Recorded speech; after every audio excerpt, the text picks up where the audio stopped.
دغه د احد میدان دی. دا وایي چې کله د احد غزا کېدل مسلمانان په دغه مسجد شریف پر ځای باندې مسلمانان قافله وه او د هغه باغ پر ځای دا کوم باغ چې معلومیږي د هغه وی باندې د هغه وخت مشرکان قافله هلته ول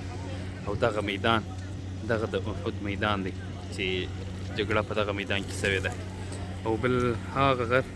چې انسانان پر ولاړ دي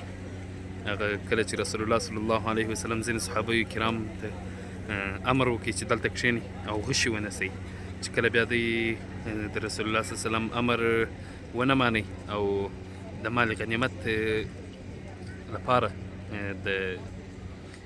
احد د غزا میدان ته راغلل، نو هغه غر دی او دلته چې کوم صحابه کرام شهیدان سوي دي تر 80 پورې زیات صحابه کرام چې شهیدان سوي هغه دغه کومو پنجره چې معلومیږي دا د هغوی قبرونه دي، دا د هغه صحابه کرام رضی الله عنهم اجمعین قبرونه دي او دا د احد میدان دی.